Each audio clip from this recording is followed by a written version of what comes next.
Hello friends and family, எல்லோரும் எப்படி இருக்கீங்க? நிச்சயம் எல்லாருமே நலமாக இருப்பீங்க நம்புகிறோம். இன்று படித்ததில் பிடித்த செக்ஷனில் உங்களுக்காக நான் என்ன கொண்டு வந்திருக்கேன்னா, பெண்ணே பெற்றோருக்கு மட்டுமே தேவதை நீ, சில மடையர்களுக்கு தேவைக்கு மட்டுமே நீ, வெளித்தோற்றத்தை கண்டு வெகுளியாய் இருந்து விடாதே, இது வெறிநாய்கள் சுற்றும் வேட்டை காடு, இதயங்களை காத்துக்கொள், முள்வேலி அமைத்துக்கொள் அப்படின்றத நான் உங்ககிட்ட ஷேர் பண்ணிக்கணும்னு நினச்சேன். இதை நான் தெளிவாக சொல்லணுன்ற அவசியமே இல்லை. இதனோட வரிகளே வந்துட்டு ரொம்ப நல்லா இருக்குது. அதை தான் நான் உங்ககிட்ட ஷேர் பண்ணிக்கணும்னு நினச்சேன். சில கயவர்கள் நம்மளை சுற்றி இருக்கலாம், நம்ம தான் நம்மளை பாதுகாத்துக்கணும். அது மட்டும் இல்லாமல் நிறைய தற்காப்பு கலைகள்லாம் நம்ம இப்போ கற்றுக்கிட்டோம்னா வருங்காலத்தில் நமக்கு அது ரொம்ப உதவியாக இருக்கும் அப்படின்றத நான் உங்கள்கிட்ட ஷேர் பண்ணிக்கணும்னு நினச்சேன். இது பெண்களுக்கு மட்டும் இல்லை, பெண் பிள்ளைகளை பெற்ற தகப்பர்களுக்கும் தான் நான் சொல்லிக்கிறேன். உங்களோட பிள்ளைங்களுக்கு நீங்கள் என்ன விஷயத்தை இப்போ கற்றுக் கொடுக்குறீங்களோ அதுதான் உங்களுக்கு தன்னோட வாழ்நாள் முழுக்க ஒரு பாடமாக இருக்கும். ஸோ இதை தான் நான் உங்கள்கிட்ட ஷேர் பண்ணிக்கணும்னு நினச்சேன். இப்போ வாங்க வீடியோக்குள்ளே போகலாம்.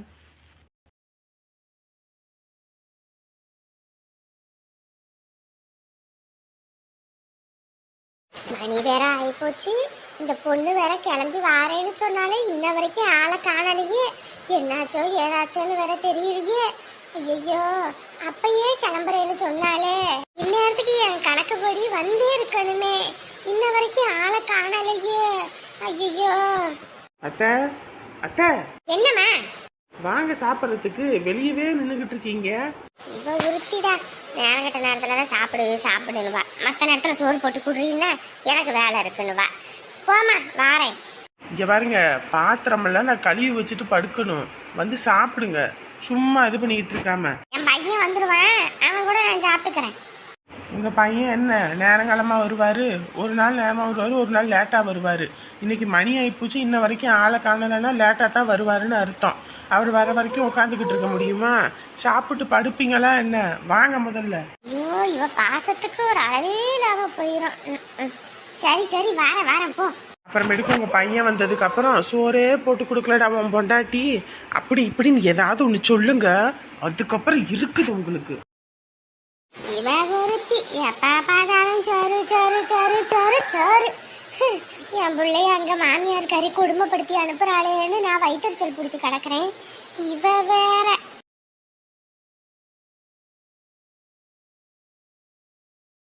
பாவம், அவரு சாப்பிட்டாரா என்னன்னு கூட தெரியல. என்னையவே தான் நினைச்சுக்கிட்டு இருப்பாரு. எம்மாடி, இங்க பாரு, இது உன் வீடு சரியா?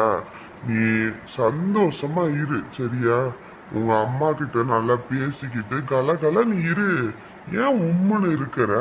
இல்லைங்கய்யா, அப்படிலாம் ஒன்றும் இல்லை, நான் சந்தோஷமா தான் இருக்கேன். என்னடா இது, ஆடி மாசம் வந்தோன்னே இப்படி பிரிச்சு வச்சு விட்டாங்களேன்னு நினைக்காத. எல்லாம் நல்லதுக்கு தான் சரியா? சரிங்க. அந்த கிளவி வந்து அதை இதுன்னு சொல்லிக்கிட்டு தான் கிடப்பா. அதுவும் நீ எல்லாம் எதுவும் கண்டுக்காத சரியா? உன் புருஷன்கிட்ட பேசலாம் வைக்கலாம், அதுக்குன்னு பேசாம கூட இருக்கணும்ன்ற அவசியம்லாம் இல்லை சரியா? போயிட்டு சாப்பாடு செஞ்சு கொடுத்துட்டு வந்துரு நீ பாட்டுக்கு. அந்த பையன் பாட்டுக்கு போட்டு சாப்பிட்டுக்கிட்டும். சரிங்கய்யா. ஏய் வெள்ளத்தாயே, என்னங்க? ஏடி படுக்கே விரிச்சு விடுறியே, இந்த பாப்பா படுக்கட்டும். என்னதான் உள்ள முட்டை விட்டுக்கிட்டு இருப்பாளோ தெரியல. எம்மாடி, நீ எதை பத்தியும் கவலைப்படாத, நாங்க இருக்கிறோம், நாங்க எல்லாத்தையும் பாத்துக்கிறோம். நீ பாத்துக்கிட்ட வரைக்கும் போதும், எந்திரியா. பாத்துக்கிட்ட வரைக்கும் போதுமா? ஓ, இங்க படுக்கைய விரிச்சு விடுறியா? ஏன் உள்ள விரிச்சு விடு, உள்ள பாப்பா படுத்துக்கிட்டும். அடடடா, ஐயாவுக்கு அந்த நினப்பு வேற இருக்குதா? எந்திரிங்க முதல்ல. என்னடிய இந்தாரு, இத புடியும். ஏடி, பாய விரிச்சு விடுறதுக்கு இதெல்லாம் நான் பிடிக்கணுமா? ஏன் அந்த இடத்துல வச்சா அது நிக்காதா? இல்ல இந்த பெட்டுல வச்சாதான் அது இருக்காதா? இங்க வரியா, அது அங்க வச்சாலும் இருக்கும், இங்க வச்சாலும் இருக்கும். ஆனா நீ இங்க இருக்க கூடாது, அதுக்கு தான் இதை இங்க வச்சிருக்கேன். நான் இருக்க கூடாதா? என்னடி சொல்ற? சின்னஞ்சிசுங்களை ஆடி மாசம் பிரிச்சு வைக்கிறோமேன்னு வருத்தப்பட்ட உடனே பிரிச்சு வைக்கலையேன்னு நினைச்சு நீ துக்கப்பட்டல்ல, அதான் சரின்னு உன்னையும் என்னையும் பிரிச்சு வைப்போன்னு தான் இதை கொடுக்குறேன். போய் வெளியே படுத்துக்க. வெளியே படுத்துக்கவா? ஏண்டி வெளியில சரியான கொசு கடிடி. வெளியே போய் படுத்தேன்னு வைக்கி, அப்புறம் டெங்கு வருமா டிங்கு வருமான்னு தெரியாது. டெங்கு வருதோ டிங்கு வருதோ, நீ வெளியே படுக்கலினாலும் சரி, போய் அங்கே அழகோட படுத்துக்க. இந்தா புடி எடுத்துக்கிட்டு கிளம்பு. ஏண்டி வெள்ள தாயி, என்னடி இந்த வயசுல அங்க போய் படுக்க சொல்ற? இதானே ரொம்ப ஆசைப்பட்ட. ஆடி மாதம் என்னை பிரித்து வைக்க மாட்டேங்கிறாங்களே, என் பொண்டாட்டி என்னை விட்டு போக மாட்டேங்கிறாளேன்னு நான் இங்கே இருக்கிறேன், நீ அங்கே கிளம்பு. வெள்ள தாயி, நான் இல்லாம நீ நிம்மதியா தூங்குவியாடி? யோ, நீ இல்லாமல் நான் நல்லா நிம்மதியாக தூங்குவேன். கொரட்டை விட்றேன்னு சொல்லி விட்டு காதே பஞ்சர் ஆகி போய் கிடக்குது. எனக்கும் கொஞ்சம் விடுவு காலம் வேணும்ல. கிளம்பு கிளம்பு, காற்று வரட்டும். அம்மா, ஐயா இங்கேயே படுத்துக்கிட்டோம், நான் அப்படியே இங்கே படுத்துக்கிறேம்மா. ஐயோ, உனக்கு வேற தெரியாதும்மா, ஆடி மாதம் அதுவும்மா புதுசாக கல்யாண தம்பதிகளை பிரித்து வைக்கிறாங்க. பொண்டாட்டியை வந்துட்டு அப்படி இப்படின்னு கஷ்டப்பட்டுக்கிட்டு கிடந்தாரு. நமக்கு இந்த வாய்ப்பு கிடைக்கலையே, நமக்கு இந்த வாய்ப்பு கிடைக்கலையேன்னு அதான் ஐயாவுக்கு அந்த வாய்ப்பை கொடுக்குறேன். கிளம்பியா, எடுத்துக்கிட்டு கிளம்பு. அடியே வெள்ளத்தாயி, என்னடி இந்த வயசுல போய் என்ன எப்படி பண்ற? நான் இல்லாம உனக்கு தூக்கம் வராதேடி. யோ பொக்கவாய் மனுஷா, நீ இல்லைனாலும் நான் நிம்மதியாக தூங்குவேன், எடுத்துக்கிட்டு கிளம்பு. ஏண்டி இது உனக்கே ஓவரா தெரியலையா? எனக்கு எதுவும் தெரியல. இப்படி கிளம்புறியா இல்லை மொத்தத்தையும் தூக்கி வெளியே போட்டு உன்னை வெளியே தள்ளவா? அட பாவி சண்டாளி, பண்ணாலும் பண்ணிப்புடுவா போல இருக்கே. எதுக்குமா பாய் தலைவணியெல்லாம் கொடுக்குறீங்க? அங்கேயே எல்லாமே இருக்குது. ஐயோ, இந்த வயசுக்கு மேல இப்படி பண்றாளே. அதுவும் அங்கே இருக்குதாம்மா. அப்போ நீ கிளம்பு. நிஜமா போய்தான் ஆகணுமா? யோ, போய் தான் ஆகணும். பாவம், அந்த பையன் ஒத்தையில படுத்து கிடப்பான். நீ அங்கே போய் படுத்துக்க. 1 மாதம் தானே, நாங்கள் இங்கே படுத்துக்கிறோம். ஐயோ, இதெல்லாமே எனக்கு தூக்கமும் வராது. போறியா இல்லையா? போறேன்டி, போறேன். கொஞ்சம் விட்டா கழுத்தை பிடிச்சி வெளியே தள்ளிடுவா போல இருக்குது. ஐயோ, இந்த கிழவியோட கொடுமை பெரும் கொடுமையா இருக்கு. போய்தான் ஆகணுமா? போயே தான் ஆகணும். போயா?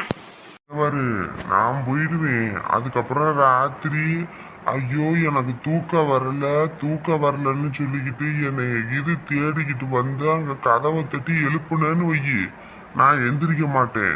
நீ வெளியில தான் கிடக்கணும். போயா போ. ஏமா ஐயா பாவம், இங்கேயே படுக்க சொல்லி இருக்கலாம்.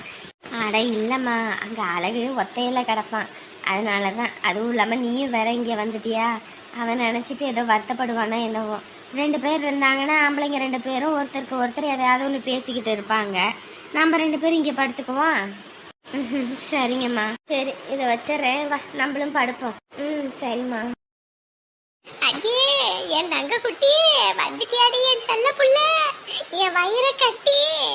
அம்மா, என்னடி தங்கம், இழைச்சு போய் இருக்கிற, சாப்பிட்றியா இல்லையாடி? உடம்பு இப்படி ஒல்லி குச்சி மாதிரி இழைச்சு போய் நூலா இருக்கியாடி? எங்கம்மா நிம்மதியாக சாப்பிட முடியுது? வேலை வேலை வேலைன்னு 24 மணி நேரமும் வேலை செஞ்சுக்கிட்டே தாம்மா கிடக்கிறேன்.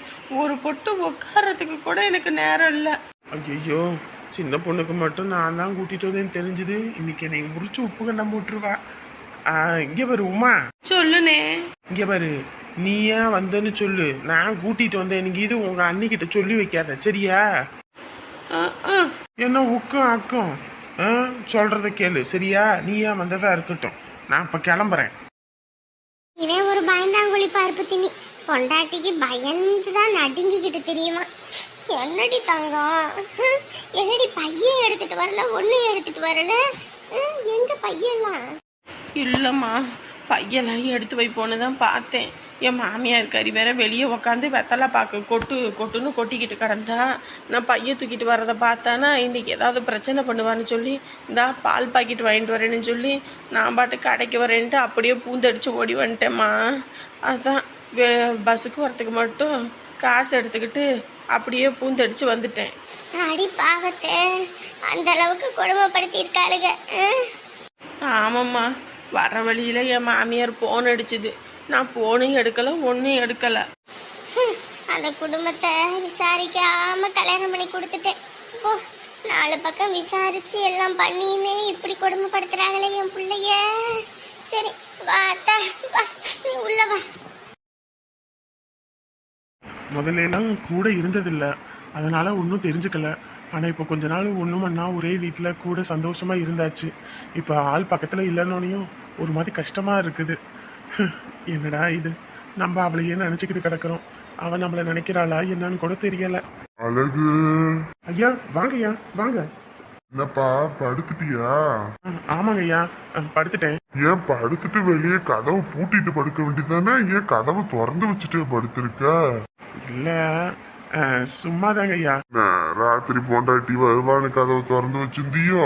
ஐயோ அப்படிலாம் இல்லைங்க ஐயா, வீட்டுக்குள்ள கொஞ்சம் குலுக்கமா இருக்கும், அதான் சரி கதவை திறந்து வச்சுட்டு படுப்போமேன்னு.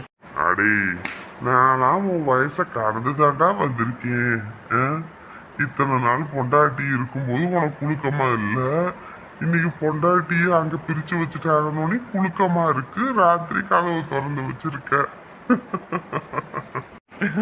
இல்லைங்க ஐயா. சரி வீடு, வாங்கய்யா உட்காருங்க. உட்காரதெல்லாம் இல்லையா, படுக்கிறதுக்கு தான் வந்தேன். இங்க படுக்கிறீங்களா? ஆமா ஆமா, இந்த கிளவி இருக்காளே பஞ்சமண்டக்காரி, நான் அங்க இருக்க கூடாதாமா.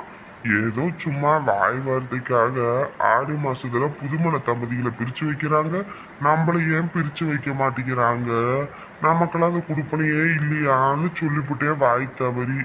இதுதான் ஜாக்குன்னு பாயும் தலைமணியும் தூக்கி போட்டு, யோ நீ கிளம்பி முதல்ல போயான்ட்டா.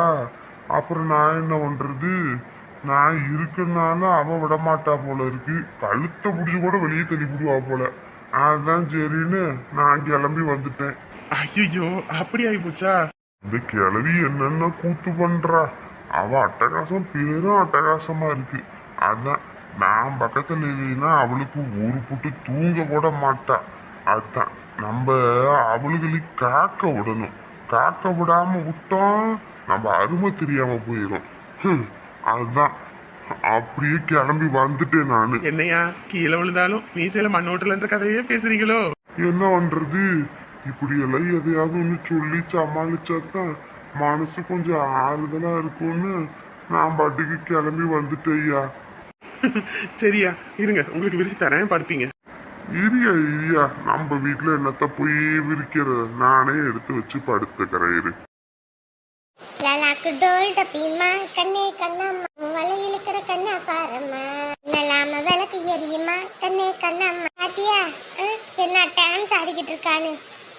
எம்மாடி மருமவளே, சோறு போடுறேன்னு சொல்லும்போது வேணான வேண்டியது, அப்புறம் வேலை பார்த்துக்கிட்டு இருக்க நேரத்தில் சோறு கேட்க. என்னடா இது? என் கண்ணு நல்லா தான் தெரியுதா? ஒரு கன்றாவையும் தெரியலையே. அண்ணி என்னடா 2 வாரமா ஆளை காணலையே. அப்பாடா விடிவு காலம் வந்துருச்சோன்னு நினச்சி கொஞ்ச நேரத்தில் சந்தோஷப்பட்டேன். இந்தா விடிவு காலம் வந்துருச்சுல்ல. மருமவளே, உன் ஆத்தனார அந்த வீட்டுல கொடுமைப்படுத்துறாளுகளாமா. தெரியாதனமா அந்த குடும்பத்துல கட்டி கொடுத்துட்டு இன்னைக்கு புள்ளைய பாடா படுத்து எடுக்கிறாங்களாமா. அம்மா நிம்மதியே இல்லாம போயிருச்சு அவளுக்கு. அக்கம் பக்கத்துல விசாரிச்சு கட்டி கொடுத்தோம். இன்னைக்கு என் பிள்ளைக்கு நிலைமைய பாத்தியாம்மா? அண்ணி தினந்தோறும் கொடுமையான கொடுமை அண்ணி. இப்பதான் புரியுது. என் மாமியார் இதுக்கு தான் சோறு வேணான்னுச்சா. என்ன பைய கொசுக்கடியில போய் வெளியே உட்காந்துருக்கீங்க, உள்ள இருக்க வேண்டியதானே? இல்லையா, உன்னதான் நினைச்சுக்கிட்டு உட்காந்துருந்தேன், என்ன ஆளை காணலையேன்னு. அதுவா, இன்னைக்கு கிளம்பி இருப்ப நேரங்களம்மா. எல்லாரும் கோயில் குளம்னு இன்னைக்கு வேற ஆடி வெளியின்னு போனாங்கல்ல, அதனால எல்லாம் கோயிலுக்கு போயிட்டு அப்படியே எல்லாம் டீ கடைக்கு வந்து டீயை குடிச்சிட்டு போகணும்னு வந்துட்டாங்க. அதனால அப்புறம் கிளம்புற நேரத்தில் அப்புறம் மறுபடியும் எல்லாத்துக்கும் எல்லாம் ரெடி பண்ணி வச்சுட்டு அதுக்கப்புறம் வந்தேன். அதையா நானும் உங்ககிட்ட சொல்லணும்னு நினைச்சேன். இன்னைக்கு ஆடி மாசன்றதையே நான் மறந்து போயிட்டேயா. ஏன் அம்மாயி கோயிலுக்கு போகணுமா? கோயிலுக்கு போகணும்னு இல்லையா, புதுசாக கல்யாணம் ஆனவங்க, அவங்கள போய் ஒரு எட்டு பார்க்கணும் வைக்கணும். அவங்க அன்னைக்கு ஃபோன் பண்ணதான், அதுக்கப்புறம் ஃபோனும் பண்ணலை ஒன்றும் பண்ணலை. என்ன ஆனாங்க எப்படி இருக்காங்கன்னு ஒரு தகவலும் தெரியலை. அதான் ஒரு எட்டு அவங்கள போய் பார்க்கணுன்னு தோணுச்சியா. அதான் என்ன பண்ணுறது ஏது பண்ணுறதுன்னு ஒன்றும் புரியலை. என்னம்மாயி இப்படி சொல்கிறீங்க? அவங்கக்கிட்ட அட்ரஸு கேட்டிருந்தீங்கனாலாவது போய் பார்த்துட்டு வந்திருக்கலாம், அதையும் கேட்காம விட்டுட்டீங்க. இல்லையா, போய் கேட்கணுன்னு தான் நினச்சேன். ஆனால் அவங்க தான் வந்துட்டு ஒரே வார்த்தையை சொல்லிட்டாங்க, இப்போ நாங்கள் இருக்கிற இடம் தெரிஞ்சு எங்களை பிரிச்சிருவாங்க, இப்போதைக்கு அதை பற்றி எதுவும் கேட்காதீங்கன்றுச்சுங்க. ஆனால் இந்த மாதிரி இதை நம்ம போய் சொல்லி தானே ஆகணும். என்னத்தை போய் சொல்லணும்? ஐயோ, அது ஒன்றும் இல்லையா, இந்த மாதிரி ஆடி மாதத்தில் புதுசாக கல்யாணம் ஆனவங்கள பிரித்து வைப்பாங்க. இதுங்க ரெண்டுக்கும் ஒன்றும் தெரியாது, சின்னஞ்சிருசுங்க. அதான் அவங்கக்கிட்ட சொல்லணும், என்ன பண்ணுறதுனே ஒன்றும் புரியலை. ஷோ, இப்போ என்ன பண்ணுறது? சரி, அன்னைக்கு ஃபோன் வந்துச்சுல்ல, அந்த நம்பரை கொடுங்க. அந்த நம்பருக்கு நான் ஃபோன் போட்டு என்ன ஏதுன்னு கேட்குறேன். அதில் கேட்டு கூட என்ன ஏதுன்னு விசாரித்து வீடு தெரிஞ்சால் அங்கே போய் பார்ப்போம். அந்த நம்பர் தான் என்ன ஏதுன்னு எனக்கு தெரியலையேயா. அது தெரியாட்டி என்ன, ஒன்றும் பிரச்சனை இல்லை. ஃபோனில் வந்த நம்பர் இருக்கும், நம்ம என்னைக்கு பேசணும் என்னன்னு தேதி தெரிஞ்சதுன்னா போதும், அதை வச்சு பார்த்துக்கலாம். ஆமாம், எனக்கு காலாண்டர் பார்க்குறதுக்கு எங்கே நேரம் கிடக்குது, என்ன தேதி என்ன கிழமைன்னு ஒன்றும் தெரியலையே. அன்னைக்கு போலீஸ் ஸ்டேஷனில் கேஸ் கொடுத்து நம்மளை கூட்டிகிட்டு போனாங்கல்ல, அன்னைக்கு தானே ஃபோன் பண்ணாங்க. ஆமாம், அன்னைக்கு தான் கூப்பிட்டாங்க. அது போதும், அந்த தேதி கிழமைய வச்சு பார்த்தா தெரிஞ்சிடும். எத்தனை மணிக்கு என்ன ஏதுன்னு சொல்லுங்க, பார்த்து நான் போய் பேசுகிறேன். அப்படியா ஐயா? சரியா சரியா, ஃபோன் எடுத்தாரேன், என்ன ஏதுன்னு பேசு. என்னம்மா, அதுக்குள்ளேயும் சமைச்சிட்டியா? ஆ, சமைச்சிட்டேன். என்ன சோறாக்கி சாம்பார் மாதிரி வச்சிருக்க, பொரியல் தொட்டுக்கிறதுக்கெல்லாம் எதுவும் செய்யலையா? இதை செய்யறதுக்கே எனக்கு அவ்வளோ நேரம் ஆகிப்போச்சு, அப்புறம் நான் என்ன பண்ணுறது? இதை மட்டும்தான் செஞ்சு வச்சிருக்கேன். சரி விடு, இன்னைக்கு ஒரு நாள் மாமா கிட்ட ஏதோ ஒன்று சொல்லி சமாளிச்சிடறேன். ஆனால் தினந்தோறும் இப்படி தான் செஞ்சேன்னு வை, சரியான திட்டு விழுகும். காய்கறி தான் உடம்புக்கு சத்து, தோட்டத்தில் விளையுது, அதை ஆக்கிறது கூட வலிக்குதான்னு சொல்லிட்டு ஒரு மாதிரி பேசிவிடுவாங்க. அந்த கிழவனுக்கு இதுவே அதிகம், இதில் இது வேற. இதை அவங்கள சாப்பிட கூப்பிட்றேன். மாமா மாமா சாப்பிட வாங்க. ஏங்க, பையனை கூட்டிகிட்டு வாங்க சாப்பிட. சாப்பாடு ஆயிடுச்சா? ஆயிடுச்சுங்க மாமா. அவங்களும் எங்க சாப்பிட ஆளை காணோம். கூப்பிட்டுங்க மாமா, இந்த வராங்க. அண்ணே வாங்கண்ணே, சாப்பிடலாம். வாங்க வாங்க, வந்து சாப்பிடுங்க வாங்க. தட்லியே சோறை போட்டிருக்க வேண்டியதானே, இப்படி இலையில போட்டு வச்சிருக்கீங்க. கீழே உட்காந்தா எந்திரிக்க முடியாது. யார் இலையில போட்டது? மாமா, அது வந்து அவங்களுக்கு இதெல்லாம் தெரியலல்ல, புதுசாக தானே கல்யாணம் இருக்குது, இனி வீட்டு இதை கொஞ்சம் கொஞ்சம் கற்றுப்பாங்க. இன்னைக்கு ஒரு நாள் மட்டும் கொஞ்சம் அட்ஜஸ்ட் பண்ணிக்கோங்க. சரி சரி. என்ன வெறும் சோறும் குழம்பு மட்டும் ஆக்கி வச்சிருக்கு? மல்லிகா தொட்டுக்கிறதுக்கு எதுவும் செய்யலையா? இல்லைங்க, இன்னைக்கு அவங்களோட சமையல் அதோ தெரிஞ்ச மாதிரி சமைச்சிருக்காங்க, ஒரு நாள் பொறுத்து சாப்பிட்டுக்கங்க. ஒரு அப்பளமாவது பொரிச்சு வச்சிருக்கலாம், ஒன்றும் இல்லாமல் அப்படி வச்சு வெறும் சோத்தை மட்டும் திங்கிறதா? கிழவனுக்கு திமிரு அதிகம். இரு இரு, உனக்கு பாயாசத்தில் சீக்கிரம் போட்டுறேன். சரி சரி, இன்னைக்கு ஒரு நாள் மட்டும் சாப்பிடுங்க, நாளையிலேருந்து கரெக்ட் பண்ணிக்கிறேன். இது என்னது? இது என்ன கன்றாவியை சமைச்சு வச்சிருக்கீங்க? என்ன மாமா, ஏன் நல்லா இல்லையா? நல்லா இல்லையாவா? ஏமா, உப்பும் காரமும் மட்டும்தாம்மா இருக்கு, குழம்பு ஒரு ருசியும் இல்லை. காரத்தையும் அள்ளி கொட்டி உப்பையும் அள்ளி கொட்டி கரிக்குது. சோறு குழம்பு ஆக்குனா மனுஷன் எவனுமே திங்கக்கூடாதுன்ற அளவுக்கு ஆக்குவியா? இதெல்லாம் வெளியே நாய்க்கு போட்டால் கூட நாய் தின்னு செத்து போயிடும். இதான் அவங்க ஆத்தாக்கறி சொல்லி கொடுத்துருக்காளா? இல்ல, ஏதோ எனக்கு தெரிஞ்ச மாதிரி சமைச்சு. என்ன தெரிஞ்ச மாதிரி சமைச்சிருக்க? ஏன் ருசி பார்த்து கூட சமைக்கலையா? ஏன் ருசி பார்த்து இருந்தா கூட இவ்வளவு காரத்தையும் உப்பையும் அள்ளி கொட்டி இருக்கிறது தெரியாமையா போயிருக்கும்? மனுஷன் தின்னுட்டு சாவணும்னு சொல்லி செஞ்சிருக்கியா நீ? இல்ல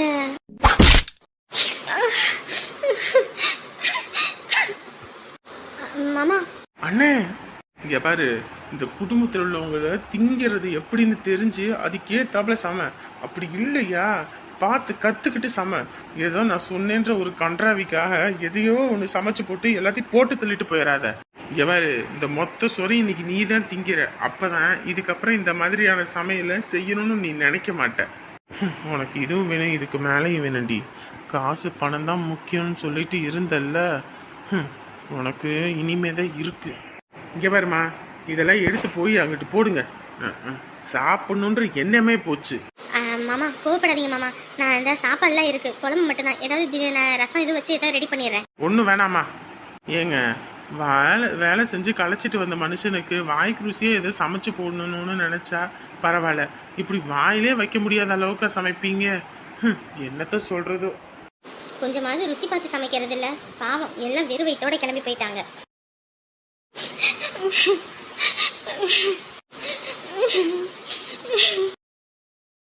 பணக்காரன் அவனை ஏமாத்தி எப்படி இது பண்ணிங்கெல்லாம் இருந்துக்கலாம்னு நினைச்சேன். இவன் என்ன தினந்தோறும் அடிக்கிறான், உள்ளுக்குள்ள வச்சு அடிக்கிறான், 4 பேர் இருக்கிற இடத்துல வச்சு அடிக்கிறான்.